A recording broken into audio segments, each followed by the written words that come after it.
Ces applications concernent les exercices d'application de la cinématique et de la dynamique de points matériels. Commençons par la première application, qui est la trajectoire de point M dont les coordonnées sont x est égal à r cosinus oméga t et y est égal à r sinus oméga t avec oméga et r sont deux constantes. À la première vue de x et y, il y a le cosinus et le sinus, donc, et on sait que le cosinus au carré plus le sinus au carré est égal à 1. Donc, on va élever x et y au carré. Donc, on aura r cosinus oméga t à la puissance 2 plus r sinus oméga t à la puissance 2. Donc, on aura r carré comme facteur de cosinus oméga t plus sinus oméga t au carré est égal à r carré. Donc, cette équation, elle concerne l'équation d'un cercle, d'où la trajectoire de mobile M décrit une trajectoire qui se forme circulaire. La deuxième application, comparer la vitesse de sédimentation d'une particule d'hémoglobine par la forme de décontation et par centrifugation. Donc les données sont R, c'est la distance entre l'axe et le centre de tube, égale à 6 cm. Et oméga, c'est la vitesse de rotation autour de l'axe dans le cas de centrifugation, qui est de l'ordre de 1,67 fois 10 à la puissance 3 radians par seconde, et G, c'est la pesanteur, qui est de l'ordre de 9,81 mètres par seconde carré. Donc, le premier cas, c'est la sédimentation par décontation, c'est-à-dire que la force qui amène la particule ou les particules d'hémoglobine à se sédimenter, c'est la pesanteur, donc c'est le poids de ces particules-là. Donc dans ce cas-là, les forces qui sont appliquées, c'est la première force c'est le poids, et la force de la vitesse au frottement fluide, et la force d'Archimède, de la poussée d'Archimède.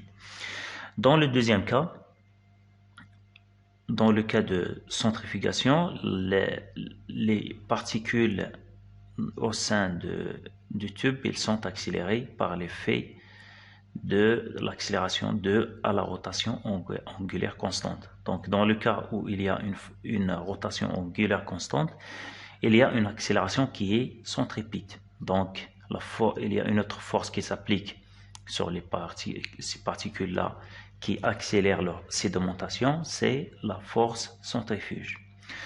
Donc, on notera dans ce cas-là R, le rayon de la molécule ou de la particule d'hémoglobine, ρ, la masse volumique, ρL, la masse volumique de liquide, donc dans ce cas-là de sang, G, l'accélération de pesanteur, et A, l'accélération à la rotation, donc c'est l'accélération centripète. Donc dans le premier cas, le cas de décontation, il y a trois forces qui s'appliquent sur la particule d'hémoglobine. Donc il y a son poids, donc le poids de la particule. Il y a une autre force au frottement fluide, elle est donnée par la loi d'Ostock. Donc la force de frottement sur une particule sphérique de rayon R en mouvement dans un liquide de viscosité état, donc c'est état, donc F est égal à moins CP, R état fois la vitesse.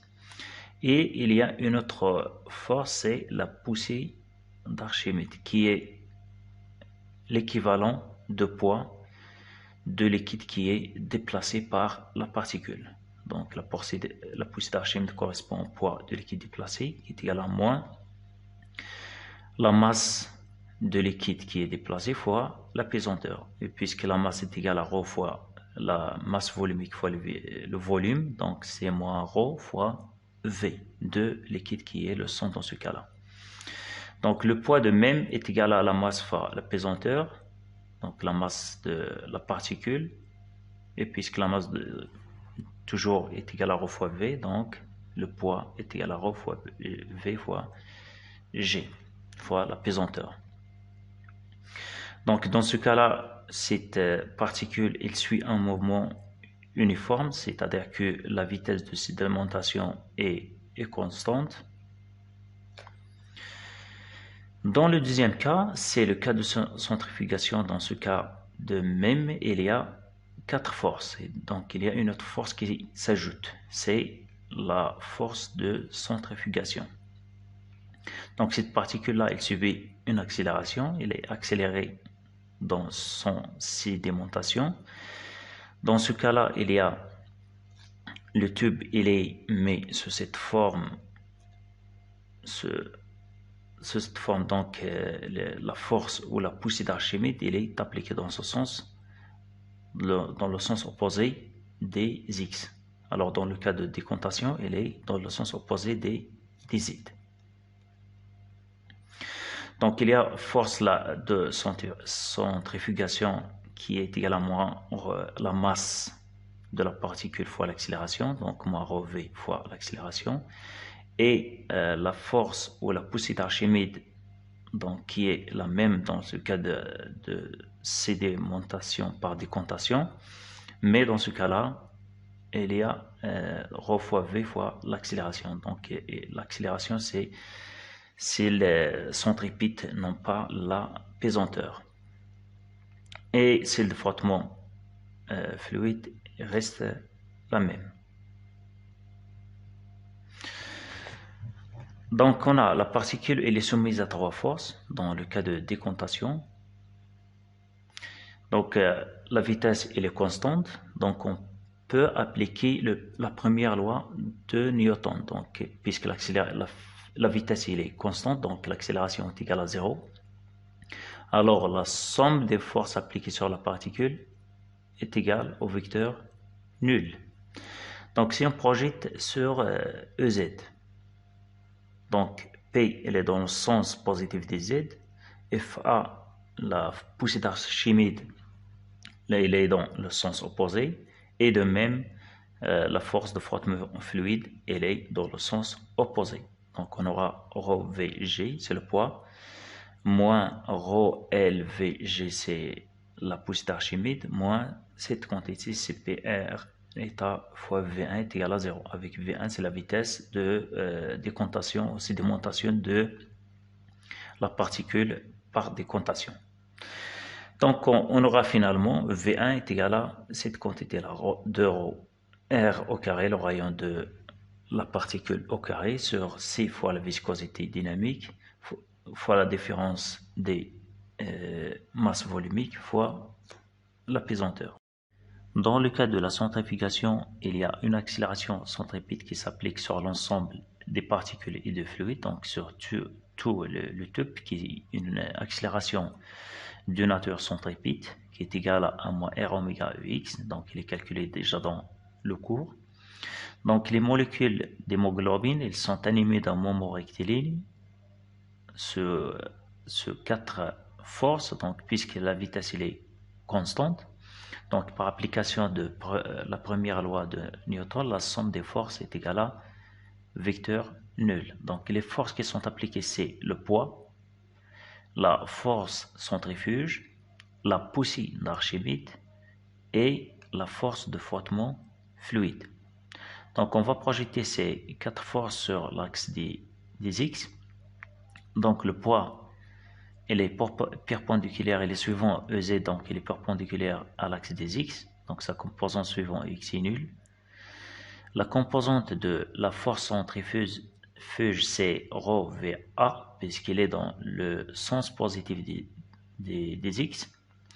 La poussée d'Archimède, elle est dans le sens opposé des l'axe des X, donc elle est négative si elle la projette sur X, donc c'est moins la masse volumique de liquide fois le volume déplacé par la particule fois l'accélération.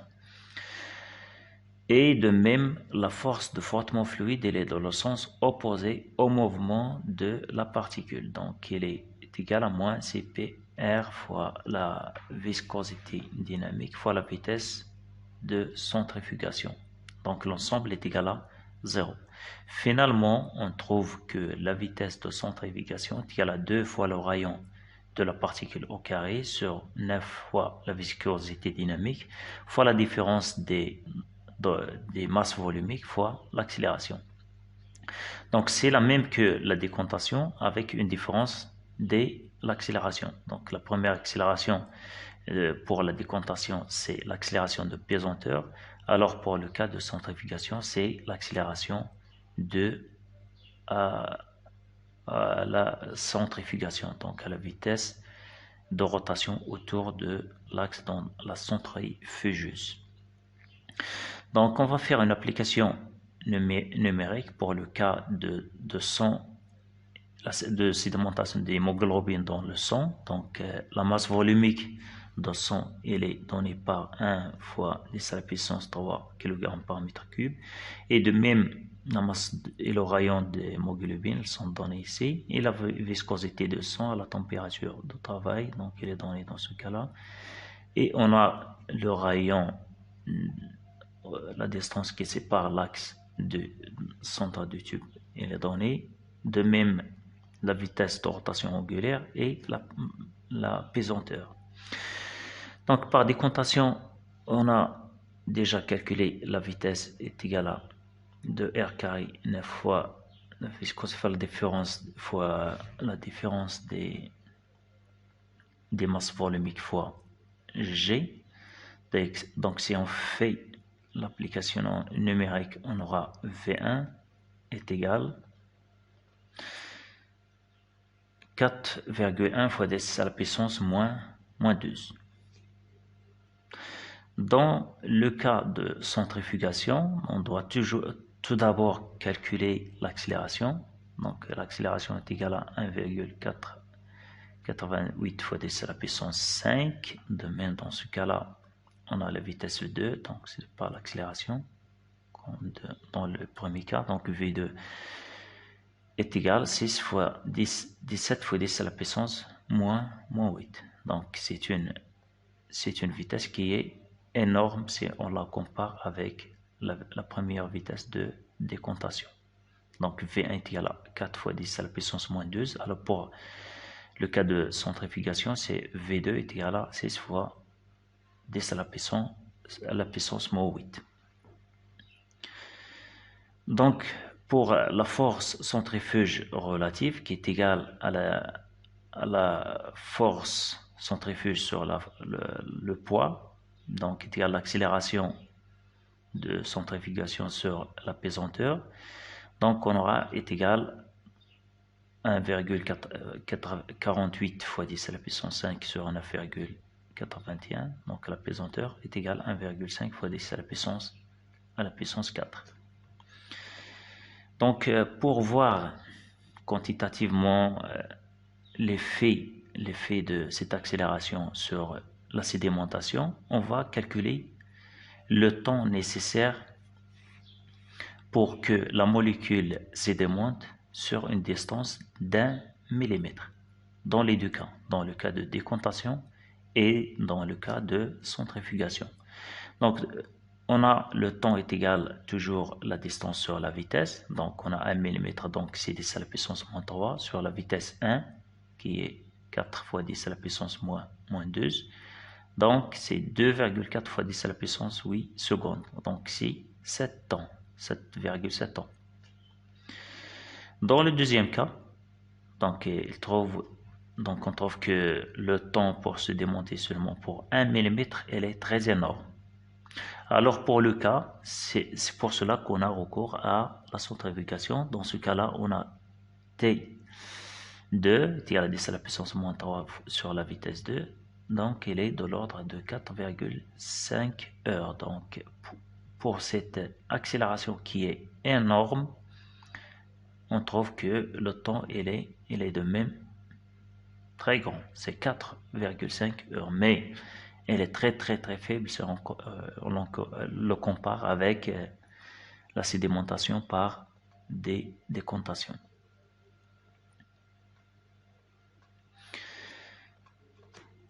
On passe à la troisième application. Donc on a un point matériel soumis à une force centrale dans un référentiel galiléen et animé d'un mouvement circulaire de rayon R0. Quelle est la nature de ce mouvement? Donc, lorsqu'on parle de mouvement à force centrale, donc la force elle est parallèle au vecteur position. Donc on a dans ce cas-là le vecteur position par un point matériel en mouvement circulaire dans le système de coordonnées polaires, elle est de cette forme. Donc OM est égal à ρ porté par ρ. Donc il est décrit dans le système de coordonnées polaires. Donc si on calcule son accélération, on calcule tout d'abord la vitesse que ρ point euro moins ρ fait point fait, et après on calcule l'accélération. Donc elle est déjà calculée dans le cours, elle est égale à cette quantité là, ρ de point moins ρ phi point au carré porté par euro, plus de ρ point phi point plus ρ phi de point porté par e phi. Et puisque dans ce cas là le mouvement est circulaire, donc le rayon est constant, donc on aura ρ est égal à R0. Donc on aura OM, le vecteur position est égal à R0 porté par euro, et l'accélération sera réduite à ces composantes-là, puisque ρ de point sera égal à 0, puisque R0 est constante, et de même ρ point est égal à 0. Donc on aura seulement moins R0 fait point au carré, donc avec un moins ici, donc moins R0 fait point au carré porté par euro, plus R0 fait 2 secondes porté par E phi. Donc puisqu'on a le point matériel subit une force, un mouvement à force centrale, donc OM, le vecteur position, il est parallèle à l'accélération. Donc si on fait le produit vectoriel, il sera nul. Donc le produit vectoriel de cette quantité-là fois vectoriel l'accélération sera égal à 0. Donc cette quantité-là est égale à R0 au carré phi de point EZ est égal au vecteur nul. Donc cette quantité-là sera nulle. Donc cette quantité-là qui sera nulle. Et puisque R0 il est constant, donc c'est phi point qui sera égal à 0. Donc si on intègre cette R0 au carré phi de point, donc qui est égal à 0, si on intègre, on aura phi point est égal à une constante sur R0 au carré, donc qui est une constante. Donc, on aura une vitesse angulaire qui est constante. Donc, on aura un mouvement qui est circulaire uniforme, puisque phi point, c'est la vitesse angulaire, elle est constante. Donc, c'est un mouvement qui est déjà décrit comme circulaire, et puisque phi point est une constante, donc c'est un mouvement qui est circulaire uniforme. La quatrième application, calculer la vitesse d'évolution de la Lune autour de la Terre ayant une période de 27,32 jours, sachant que la distance de la Lune autour de la Terre est la distance de 384 400 km. Donc, la première méthode, c'est on a la vitesse angulaire est égale à 2p sur la période est égale à la vitesse sur la distance qui sépare la Lune de la Terre. Donc on trouve directement que la vitesse est égale à 2p sur la période fois la distance. Donc on trouve que la vitesse est égale à 3683,59 km par heure. Si on applique la deuxième méthode, c'est le calcul à partir des forces qui sont appliquées sur la Lune. Donc, c'est on se place dans le référentiel géocentrique, qui est le référentiel ayant comme centre le centre de la Terre. Donc, la seule force qui est appliquée sur la Lune, c'est la force de gravitation et subit une accélération centripète lors de son rotation autour de la Terre qui est de l'ordre de oméga fois la distance qui sépare la Terre de la Lune. est égal à la vitesse au carré sur la distance qui les sépare. Donc, par application de principe fondamental de la dynamique, on trouve que cette force-là est égale à la masse fois la vitesse. Donc, la masse de la Lune fois l'accélération plutôt. Donc, puisque la force de gravitation universelle est égale à la constante de gravitation universelle fois le produit des masses, la masse de la Lune fois la masse de la Terre fois la distance qui les sépare au carré, est égale à la masse fois l'accélération v au carré sur d. On trouve la vitesse directement d'évolution de la Lune autour de la Terre qui sera proche de celle déjà calculée à partir de la première méthode. La cinquième application, donc quel est le travail qu'on doit fournir contre le poids pour soulever un corps de 5 kg à une hauteur de 2 mètres. Donc on doit appliquer une force dans le sens opposé au poids. Donc on va le soulever. Donc le déplacement se fait pour soulever une masse, donc la force est dans le même sens que le déplacement et sont parallèles. Donc dans ce cas-là, le travail est toujours un scalaire, il pourra être positif ou négatif, et puisque c'est un produit scalaire de la force fois le déplacement, et puisque le déplacement et la force sont dans le même sens, donc il sera positif. Donc on aura un angle qui est égal à 0 entre la force et le déplacement. Donc c'est F fois H avec la force est égale au poids de ce corps-là. Donc on aura M fois G fois le déplacement MGH. Donc 5, c'est 5 kg fois G fois c'est 10 fois la longueur de déplacement qui est de l'ordre de 2 mètres. Donc c'est 100 joules. La sixième application, un point matériel M de masse M se déplace au cours de temps dans le plan X ou Y avec une vitesse V qui est égale à T au carré porté par EX plus de T moins 3 porté par EY. Exprimer la puissance instantanée de la force à laquelle elle est soumise et déterminer à quel instant la force est perpendiculaire au déplacement. Donc, pour calculer la puissance, on doit calculer la force appliquée sur ce cours-là. Et on a la puissance est égale au produit scalaire de la force fois la vitesse. Donc, on a l'accélération donnée par la dérivée de la vitesse par rapport au temps. Donc, on doit dériver cette quantité par rapport au temps. Donc, t au carré porté par EX, sa dérivée c'est 2t. 2t moins 3, sa dérivée par rapport au temps c'est 2 porté par EY. Et puisqu'on a à partir du principe fondamental de la dynamique, la force est égale à la masse fois l'accélération. Donc, c'est m fois 2t porté par EX plus 2 porté par EY.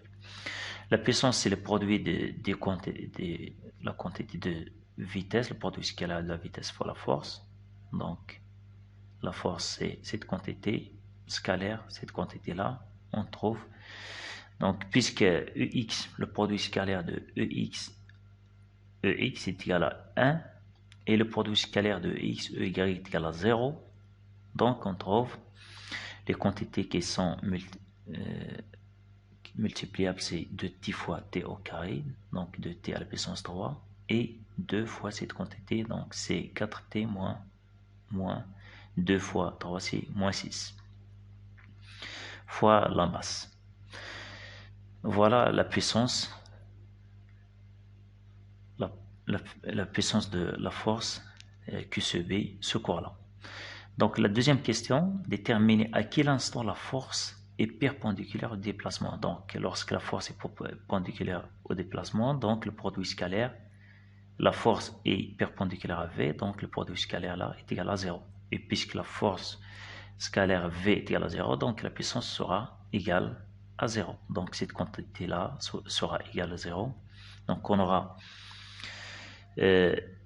Et la masse facteur de 2t à la puissance 3 fois 4t moins 6 est égal à 0. Donc cette quantité-là qui sera nulle. Donc si on factorise par t moins 1, on aura t moins 1 facteur de 2t carré plus 2t plus 6. Cette quantité-là est toujours positive, puisque le temps il est toujours positif. Donc 2t carré plus 2t, elle est positive, donc plus 6, qui est une quantité qui est positive, donc toute cette quantité est supérieure strictement à 0. Donc la quantité qui pourra être nulle, c'est celle-là, t-1. Donc on aura t est égal à 1, donc la force est perpendiculaire à la vitesse, ou la force est perpendiculaire au déplacement, pour t est égal à 1 seconde. Application 7. Un kitesurfeur de masse 50 kg réussit à s'élever à 4 mètres au-dessus de la mer. En prenant le niveau de la mer comme référence des énergies potentielles, calculer son énergie potentielle de pesanteur au poids le plus haut de son saut. Donc l'énergie potentielle, donc on prend le niveau de la mer comme la constante, qui dans ce cas-là est égal à 0, dans le niveau de la mer. Donc, par définition, l'énergie potentielle est égale à mg fois z. Avec z, c'est le niveau de la mer jusqu'à cette hauteur-là, 4 mètres. Donc, c'est mg fois h, donc est égal à 2000 joules. Application 8. Calcule l'énergie cinétique d'une voiture de masse de 1,5 tonnes roulant, donc c'est 500 kg, roulant à la vitesse de 50 km par heure et 100 km par heure. On déduire le rapport des énergies si la vitesse est doublée. Donc dans ce cas-là, on a le double, la vitesse de 100 et le double de 50 la première vitesse de 50 km par heure. Donc par définition, l'énergie cinétique est égale à 1 demi mv carré. Donc on remplace pour les deux vitesses pour 50 km heure. Donc on doit toujours transformer aux unités de système international. Donc 1,5 tonnes, c'est 1500 kg. Et la vitesse, elle est de 50 km par heure, on doit la transformer en mètres par seconde. Donc, le kilomètre, c'est 1000 mètres, l'heure, c'est 3600 secondes. Donc, 50 km par heure, c'est 50 fois 1000 sur 3600. Donc, on trouve c'est 144,68 kJ. La deuxième vitesse de 100, c'est la même chose, on trouve que l'énergie cinétique est égale à 578,7 kJ. Donc, lorsque la vitesse se double, donc à partir de la deuxième, c'est 100 qui est égal à 2 fois 50. Donc, il y a l'énergie cinétique qui est de l'ordre de 578,7 est égale à 4 fois cette quantité-là. Donc, si la vitesse est doublée, de 50 à 100 par exemple, l'énergie cinétique elle est quadruplée, donc on trouve c'est 4 fois. Donc il est facilement déduit à partir de la relation V au carré. Donc c'est 2 fois V, 2 à la puissance 2, c'est 4 fois. Donc l'énergie cinétique est 4 fois si la vitesse est doublée. Application 9. Un point matériel de masse M se déplace dans le plan X ou Y de façon que son vecteur position soit donné par R qui est égal à OM fois A cosinus oméga t porté par XP plus B sinus oméga t porté par EY. A et B et oméga sont des constantes positives, avec A est différent de B. Trouver la trajectoire. Donc on trouve à partir de X est égal à AX oméga, donc R est égal à OMX EX plus Y. Donc x, à la première vue, on a les cosinus et sinus. Donc, on sait que le cosinus au carré plus sinus au carré est égal à l'unité. Donc, dans ce cas-là, A est différent de B. Donc, on doit diviser x par A et diviser y par B. Donc on a x est égal à a cosinus oméga t. Donc a cosinus oméga t et y est égal à b sinus oméga t. Donc ce qui donne que x au carré sur a au carré plus y au carré sur b au carré est égal à cosinus au carré plus sinus au carré est égal à l'unité. Donc on aura x carré sur a au carré plus y au carré sur b au carré est égal à l'unité. Donc dans ce cas-là, la trajectoire se forme d'une ellipse, puisque cette équation-là, c'est l'équation d'une ellipse. Donc dans ce cas-là, la trajectoire est elliptique. La deuxième question, elle concerne la force à laquelle est soumis le point matériel. Donc F est égal à la masse fois l'accélération. Donc l'accélération, c'est la dérivée, la dérivée au carré de R par rapport au temps. Donc c'est la dérivée de x par rapport au temps. C'est la dérivée de la dérivée par rapport au temps de R.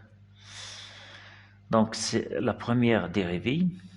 Donc on dérive a cosinus oméga t, c'est moins a oméga sinus oméga t porté par Ex. B sinus oméga t, c'est la sinus, c'est cosinus, donc c'est b fois oméga cosinus oméga t. Donc cette dérivée là, c'est la dérivée de la composée de fonctions. Donc la dérivée de la première fonction qui est oméga t fois la dérivée de la deuxième oméga t. Donc la dérivée de oméga t, c'est oméga fois la dérivée de cosinus de cette fonction, c'est moins sinus. Cette fonction qui est oméga t. Donc c'est moins a oméga t sinus a oméga fois sinus oméga t plus b oméga cosinus oméga t porté par EY. Donc on dérive une deuxième fois par rapport au temps. Donc la dérivée de sinus, c'est oméga fois cosinus. Donc avec 1 moins a oméga, donc fois oméga, c'est moins a oméga au carré. Et de même, dans ce cas-là, la dérivée de la cosinus, c'est moins sinus. Donc c'est moins b oméga carré sinus oméga t porté par EY. Donc on factorise par oméga carré. Donc on aura moins m oméga au carré porté par cette quantité-là, c'est la même. Donc c'est porté par R, moins m oméga au carré R. Donc cela prouve que la force est dirigée vers l'origine. Donc cette accélération, se forme centripète. Donc c'est un mouvement à force centrale. La question 3. Calculer l'énergie cinétique en un point quelconque de la trajectoire. Donc l'énergie cinétique, par définition, c'est 1 demi mv au carré avec v égal à dr sur dt. Donc si on dérive r par rapport au temps, donc il est déjà V, c'est moins a oméga sinus oméga t porté par x plus b oméga cosinus oméga t porté par EY. Donc si on élève au carré la vitesse, donc on aura a au carré oméga au carré cosinus oméga carré t plus b au carré oméga au carré sinus carré oméga t. Donc si on factorise par oméga carré, donc on aura un demi m oméga carré, facteur de ces deux quantités. Calculer, donc la quatrième question, calculer le travail fourni pour déplacer le point matériel de A à B avec oméga t égal à 0 dans A et oméga t égal à p sur 2 dans B. Donc le travail par définition, c'est l'intégrale de f fois le déplacement scalaire déplacement élémentaire. Donc la force elle est déjà calculée, c'est moins m oméga carré fois r fois dr. Donc on intègre cette quantité là, c'est moins oméga carré fois d. Donc r dr, c'est donc ils sont de le même sens, donc R dr. Cette quantité-là, c'est la dérivée de R au carré. Si on dérive R au carré sur 2, c'est 2R sur 2, donc c'est R d2 de R. Donc c'est R fois, donc c'est 2 fois R fois d de R sur 2. Donc on simplifie par 2, on trouve R d2 de R. Donc on aura finalement c'est M oméga au carré sur 2, R au carré entre A et B. Avec le moins, on aura A au carré moins B au carré. Donc c'est moins M oméga au carré de B au carré moins A au carré. Avec le moins, donc on aura A carré moins B au carré. Donc on doit vérifier le théorème de l'énergie cinétique, c'est-à-dire on va voir c'est le travail au cours de déplacement de A jusqu'à B sera égal à la variation de l'énergie cinétique entre ces deux points. Donc on a l'énergie cinétique à chaque point est donnée par au point A. Donc on a oméga t est égal à 0. Donc si on remplace, on aura l'énergie cinétique. Donc oméga t est égal à 0. Donc le sinus de 0 c'est 0. Donc on trouve seulement cosinus de oméga t c'est cosinus de 0. Donc on aura 1 demi oméga carré A au carré. Au point B, oméga t est égal à P sur 2, donc c'est le cosinus qui sera nul, donc P sur 2, cosinus de P sur 2 est égal à 0. Donc on aura le même sinus de P sur 2 est égal à le 1, donc on aura finalement 1 demi M oméga carré fois B au carré. Donc si on fait la différence de l'énergie cinétique entre B et A, donc entre B et A, entre ces deux points-là, on aura ces 1 demi M oméga au carré. Donc ici c'est A, ici c'est B. Donc A. Donc l'énergie cinétique au point A moins l'énergie cinétique au point B est égale à 1 demi M oméga carré, A au carré moins B au carré, qui est le travail entre A et B.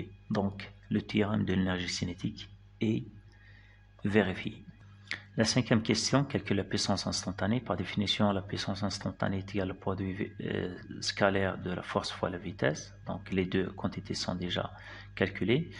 Après un simple calcul, on trouve que la puissance instantanée est égale à 1 demi M oméga la puissance 3 fois la différence de A B au carré fois sinus de oméga t. Donc sinus de oméga t est trouvé à partir de la relation sinus d'un angle fois le cosinus de même angle est égal à 1 demi sinus de 2 fois cet angle-là. Donc avec cet angle, c'est oméga t.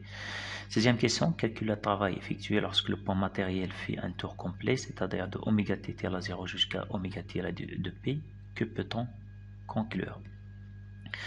Donc par définition, dans le cours, la puissance instantanée est égale à la dérivée de travail par rapport au temps. Donc on aura le travail élémentaire est égal à la puissance instantanée fois d dt. Si on veut calculer le travail total, c'est l'intégrale de p fois dt.